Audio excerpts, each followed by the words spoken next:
সরকার সম্পূরক বাজেটে কোটি কোটি টাকা অতিরিক্ত চাচ্ছেন, কিন্তু বাজার নিয়ন্ত্রণে তাদের কোনো কার্যকর পদক্ষেপ চোখে পড়ছে না। জনাব মোহাম্মদ আব্দুল গফুর, কুষ্টিয়া 2। আপনার সময় 3 মিনিট। বিসমিল্লাহির রহমানির রহিম। মাননীয় স্পিকার, আপনাকে ধন্যবাদ।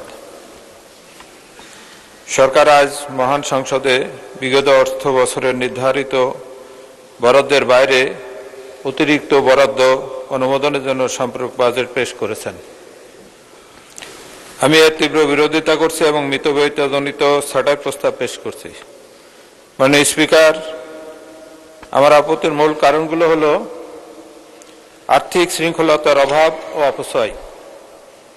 মাননীয় স্পিকার, বাজেট প্রণয়নের সময় প্রতিটি মন্ত্রণালয়কে সুনির্দিষ্ট বরাদ্দ দেওয়া হয়, কিন্তু আমরা দেখছি সরকার সেই নির্ধারিত সীমার মধ্যে খরচ সীমাবদ্ধ রাখতে ব্যর্থ হয়েছে।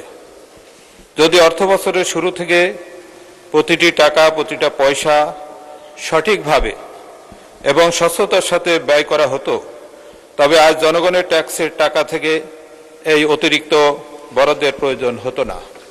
মাননীয় স্পিকার, এই অতিরিক্ত চাহিদা প্রমাণ করে যে সরকারি ব্যয়ে কোনো নিয়ন্ত্রণ এবং মিতব্যয়িতা ছিল না। মাননীয় স্পিকার, দ্রব্যমূল্যের ঊর্ধ্বগতি ও সাধারণ মানুষের হাহাকার। আজ যখন আমরা এখানে অতিরিক্ত টাকা অনুমোদনের জন্য আলোচনা করছি, ঠিক তখন বাইরে সাধারণ মানুষের অবস্থা অত্যন্ত শোচনীয়। নিত্য প্রয়োজনীয় দ্রব্যের মূল্যের লাগামহীন ঊর্ধ্বগতিতে সাধারণ মানুষের নাভিশ্বাস উঠেছে।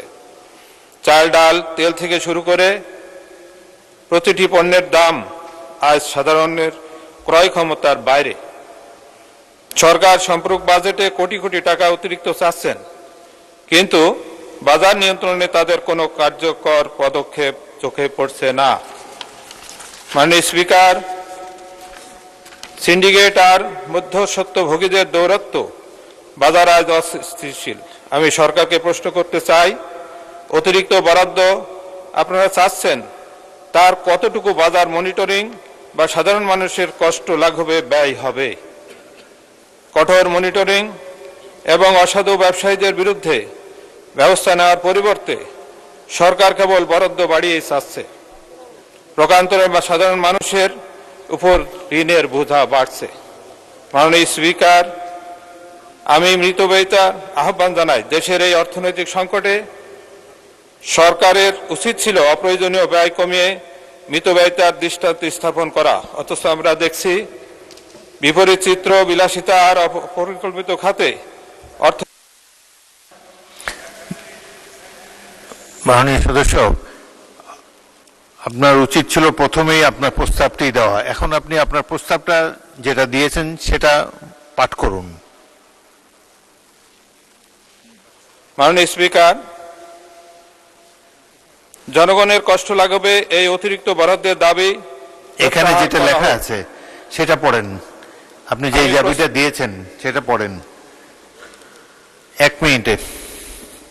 আমি প্রস্তাব করছি এই সম্পূরক বাজেট থেকে অর্থ কমিয়ে তা বাজার নিয়ন্ত্রণ এবং সাধারণ মানুষের ভর্তুকি খাতে সরিয়ে নেওয়া হোক। বাজার মনিটরিংয়ে কঠোর পদক্ষেপ না নিয়ে, দ্রব্যমূল্য না কমিয়ে এই অতিরিক্ত অর্থ ব্যয়ের কোনো নৈতিক অধিকার সরকারের নেই। তাই আমি আমার ছাঁটাই প্রস্তাবের পক্ষে এই মহান সংসদের সমর্থন কামনা করছি। ধন্যবাদ।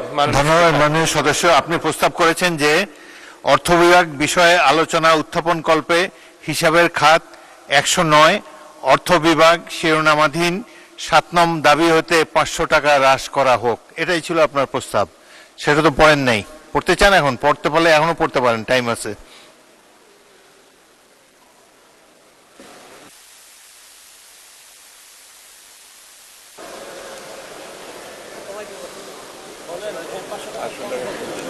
আপনি পড়ুন।